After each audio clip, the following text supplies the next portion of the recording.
اللهم صل على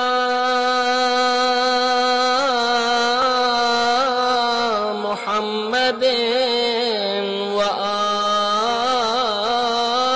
محمد صلی علی رسولہ الکریم وعلی آلہ الطیبین الطاہرین المعصومین واللعنۃ اللہ علی اعدائهم اجمعین اللہم صلی علی محمد وعلی محمد وعجل فرجہم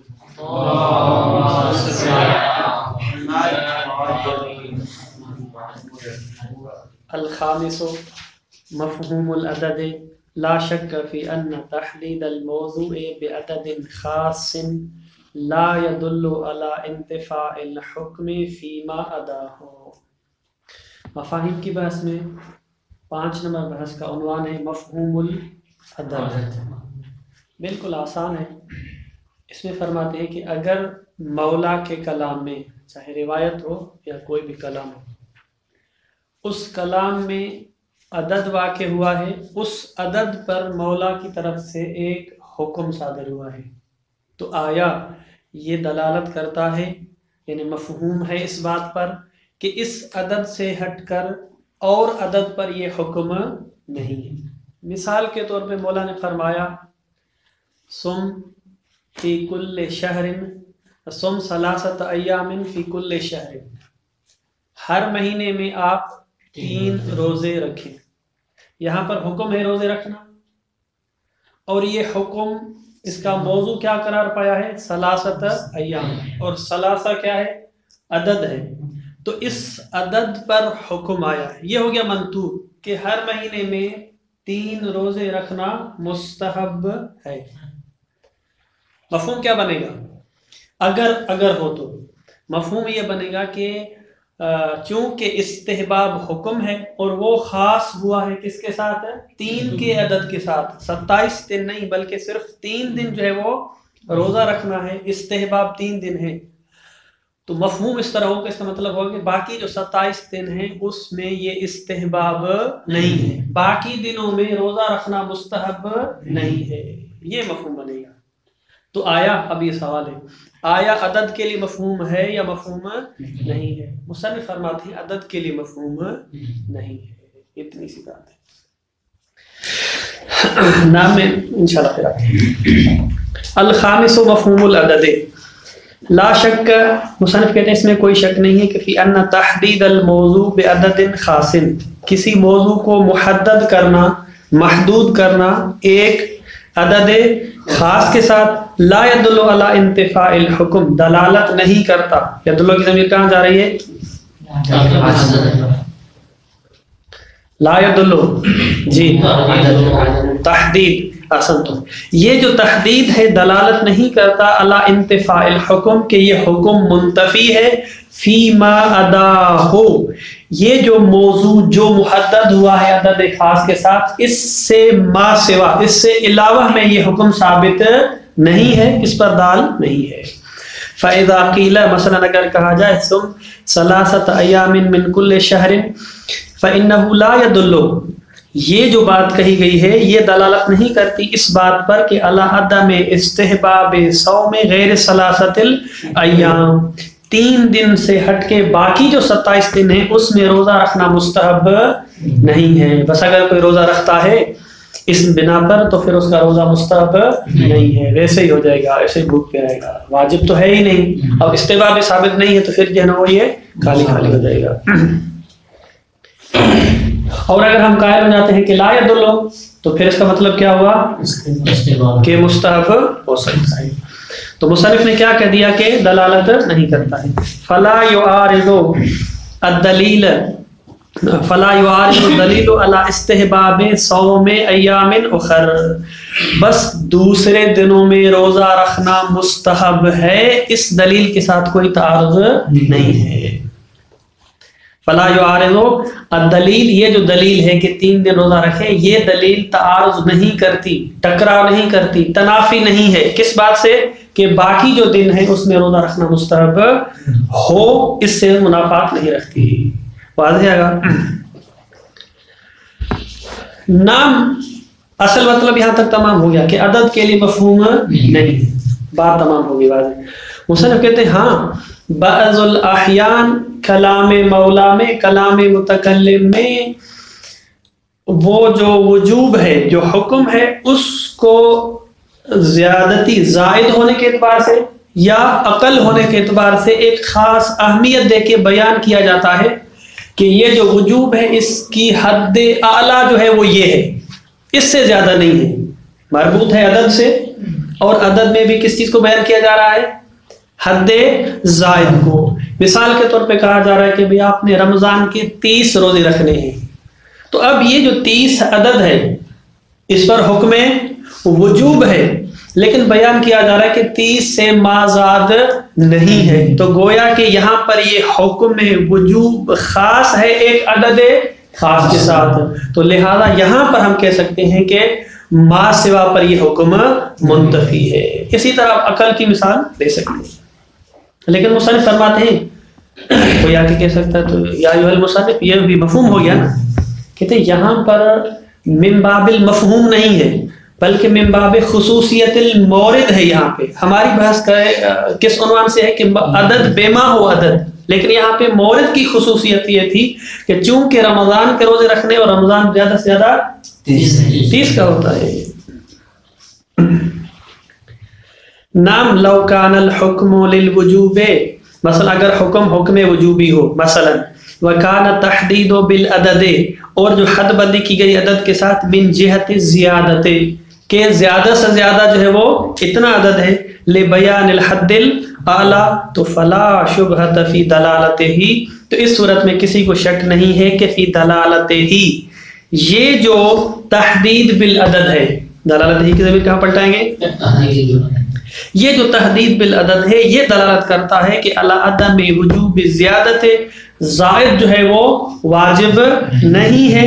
مثال کے طور پہ کدلیل صوم 30 یومن من شہر رمضان، مثال کے طور پر وہ دلیل جو کہتی ہے کہ آپ نے روزے رکھنے ہیں 30 دن ماہ مبارک رمضان کے۔ واضح ہے؟ اگرچہ رمضان میں ہم پر 30 روزے واجب نہیں ہے، کتنے واجب ہیں؟ رمضان کے واجب ہے، رمضان اگر 30 کا تو 30 اور 29 کا تو 29۔ ولیکن هذه دلالت من جہت خصوصیت المورد، مصنف کہتے ہیں دیکھیں فلا شبہ دلالت ہے، یعنی انتفاع عند الانتفاع ہے، لیکن یہ جو دلالت ہے اس وجہ سے ہے کہ من جہت خصوصیت المورد، مورد کا تقاضا یہ تھا، رمضان کا تقاضا یہ تھا، لا من جہت اصل تحدید بالعدد، خود جو موضوع ہے ہمارا کسی حکم کو عدد کے ساتھ محدود کرنا اس کی خصوصیت سے نہیں ہے۔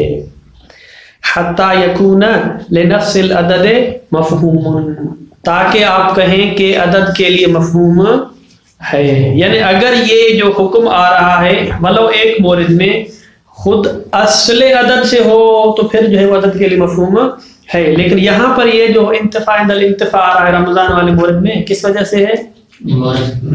خصوصیت المورد ہے، گویا کہ قرینہ موجود ہے۔ فالحق ان تحدید بالعدد لا مفہوم له، حق یہ ہے کہ کیا حق ہے کہ عدد مفہوم عدد والے مورد میں مفہوم نہیں ہے۔ واضح ہے؟ السادس مفہوم اللقب، یہ بھی آسان ہے، 2 اور 2 4 کی طرح ہے۔ آیا لقب کے لیے مفہوم ہے یا مفہوم نہیں؟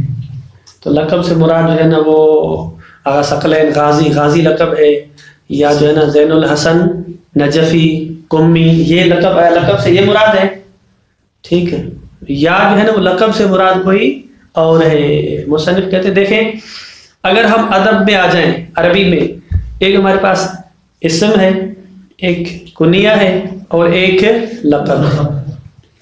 ہم جب اسم کی بات کرتے ہیں تو وہاں پر اسم کی تعریف کیا کرتے ہیں؟ اسم کی تعریف کیا ہے؟ اسم جب فعل کے مد مقابل ہو، اسم جب فعل کے مد مقابل ہو اس کی کیا تعریف کرتے ہیں؟ جس کا معنی سادہ سا ہو یا عامل والا، جس کا معنی مستقل ہو اور کسی زمانے کا محتاج اسم ہے، فعل کے مد مقابل، ٹھیک، یہ تعریف ہم کرتے ہیں فعل کے مد مقابل۔ اب اسم اگر اپنے خود جو اس کے مصادیق ہیں وہاں پر اگر ہم اسم بما ہو اسم لیتے ہیں تو اسم کنیہ اور لقب میں کیا فرق ہوگا؟ نحوی اعتبار سے اسم، کنیہ اور لقب، کیونکہ کنیہ بھی ایک قسم کا اسم ہے اور لقب بھی ایک قسم کا اسم ہے اس حرف کے مد مقابل اور فعل کے مد مقابل. کہتے ہیں کہ اسم اسے کہتے ہیں کہ جو جس میں معنی مستقل بھی ہو اور زمانے کا محتاج بھی نہ ہو. یہ تو متفق علیہ ہے. وہ کلمہ کہ جس کی ابتدا نہ سے ہوئی ہو نہ جو ہے وہ اب سے ہوئی ہو، ابو اور اس میں استعمال نہ ہو. لیکن اب کلمہ ہم استعمال کریں ابو، اور پھر ابو ہریرہ کا پہلے ہم ترجمہ کیا کرتے تھے؟ ابو ہریرہ یعنی بلی کا ہاں، یہی ہمارے خطیب یہی ترجمہ کرتے ہیں، ابو ہریرہ یعنی بلی کا بال. جب ادھر نجف میں پہنچے بھائی ابو بھی معنی صاحب کی معنی میں ہے، ابو موبائل والا، ابو محل والا، تو ابو کا ایک معنی باپ ہے اور ایک معنی کیا ہے؟ صاحب. ٹھیک ہے، تو معنی نفی میں بھی آپ ذہن میں رکھیں. اسم کسے کہتے ہیں کہ جس کی ابتدا اب اور سے نہ ہوئی ہو، یہ اسم ہے. اور کنیہ کسے کہیں گے؟ احسنتم، جس کی ابتدا یا اب سے ہو، ابو سے ہو، یا مثلا ام سے ہو. لقب کس کو کہیں گے؟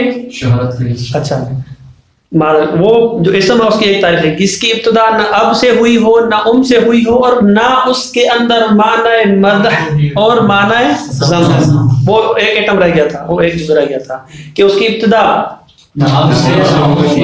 اور اس کے اندر معنی مدح اور ذم بھی نہ، وہ اسم ہے. کنیہ کس کو کہتے ہیں کہ جس کی ابتدا اس سے ہوئی اور معنی مدح ذم بھی اس میں نہ ہو.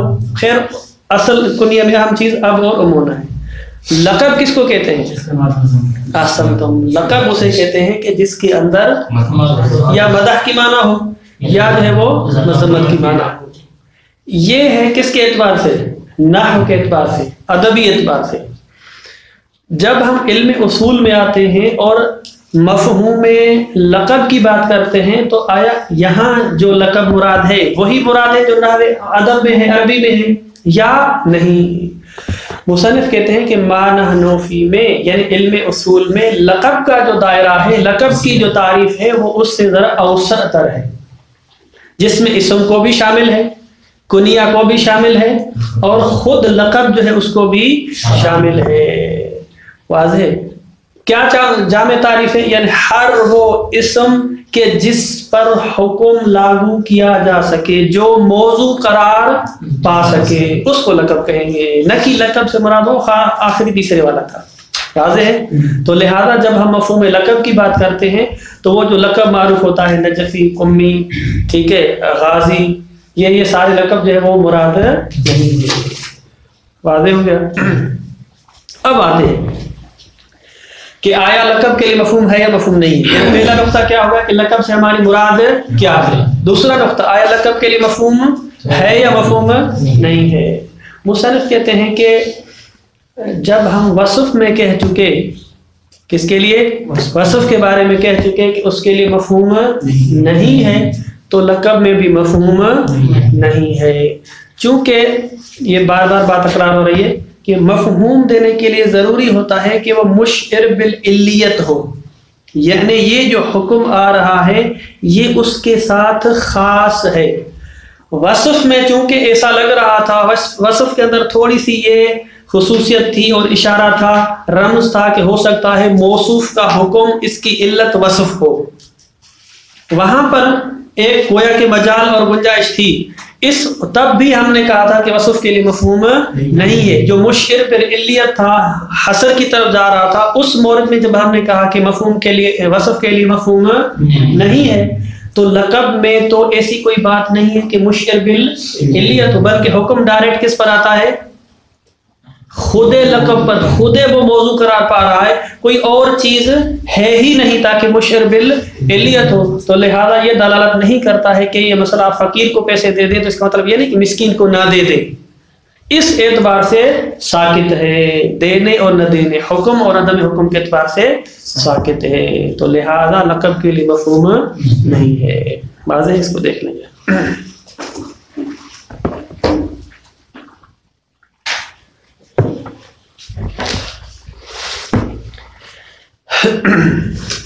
السادس مفہوم اللقب.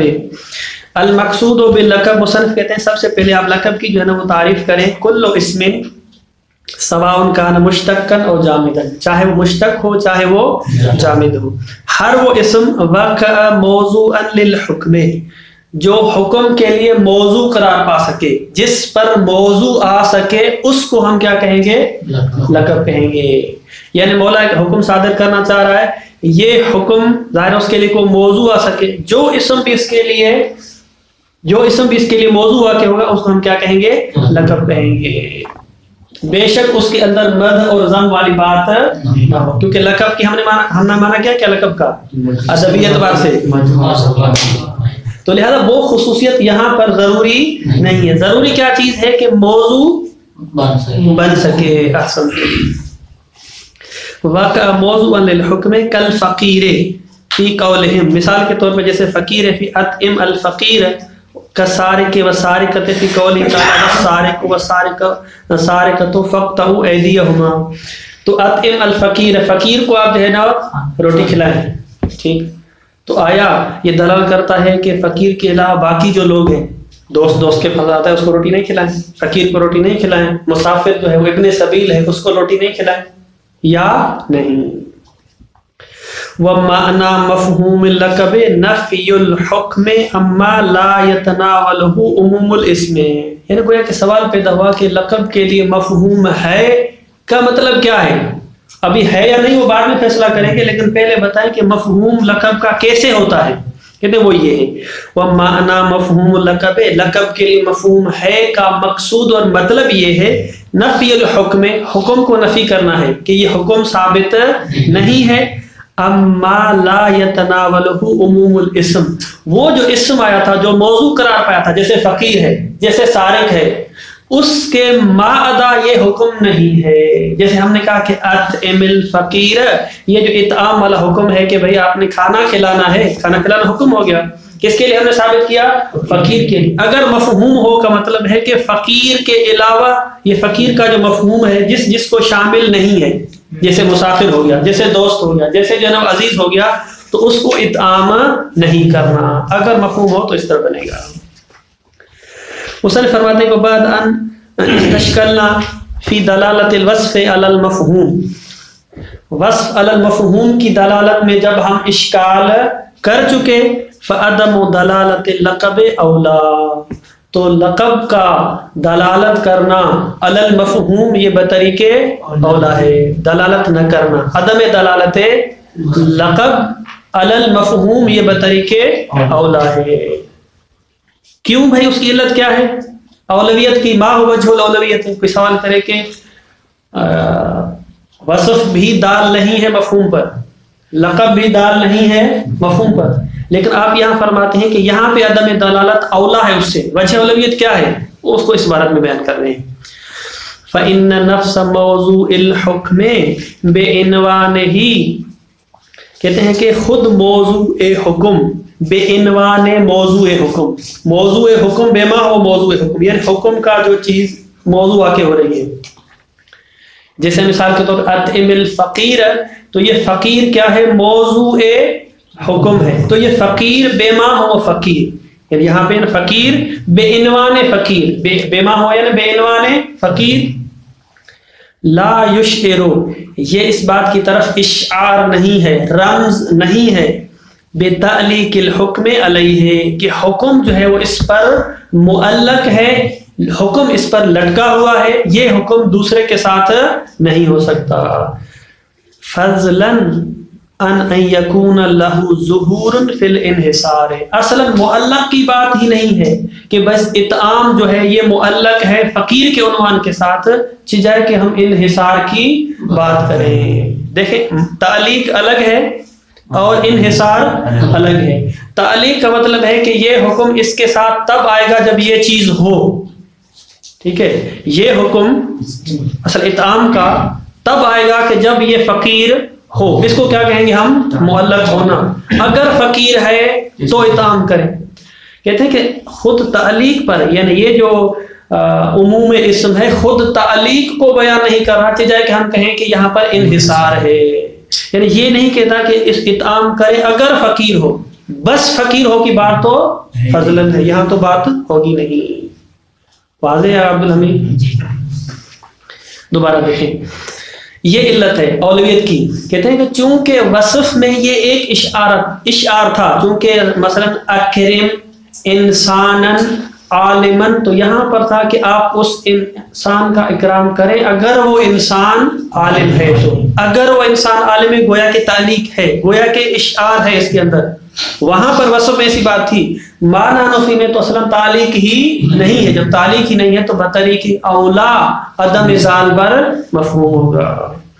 فإن نفس موضوع الحکم بے عنوان ہی، کہتے ہیں کہ خود موضوع حکم بے عنوان موضوع حکم، فقیر بما ہوا فقیر معنی نفی میں، لا یشعر، یہ اس بات کی طرف رمز اور اشعار نہیں ہے، بے تعلیق الحکم کہ حکم معلق ہے علیہ علی الموضوع الحکم، اصلا نہیں ہے. فضلا چیز ہے کہ ہم یہ بات کریں کہ ان یکون لہ ظہور فی الانحصار، کہ اس موضوع حکم کو انحصار حاصل ہے، اس کے علاوہ یہ حکم اور کسی مورد میں اور کسی موضوع میں نہیں ہے.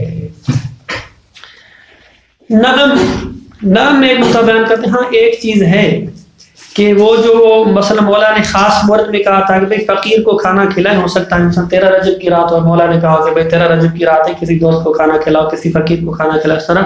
تو یہ جو حکم شخصی ہے، اس جملے کے اندر جو حکم شخصی، ہم جب مفہوم میں بات کر رہے ہیں تو حکم نوعی کی بات کرتے ہیں، حکم عمومی کی بات کرتے ہیں. دوسرا حکم کیا ہوتا ہے؟ حکم شخصی ہوتا ہے. ہاں حکم شخصی جو ہے وہ منتفی ہے. بس اس جملے کا، اس فقیر کا، اس عموم اسم کا اتنا کام ہے، بیان کریں گے کہ جو شخصی حکم تھا وہ منتفی، اگر فقیر نہیں ہے تو یہ جو اطعام فقیر تھا وہ منتفی ہے.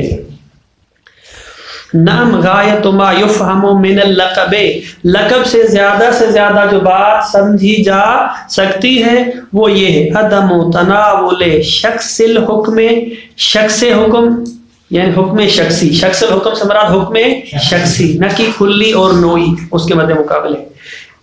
یہ حکم شخص شامل نہیں ہے لغیر ما یشملہ عموم الاسم، یہ عموم اسم یعنی لقب، وہ جو لقب فقیر ہے یا سارق ہے، جس فرد کو شامل نہیں ہے اس کو یہ حکم شخصی بھی اس پر نہیں آئے گا.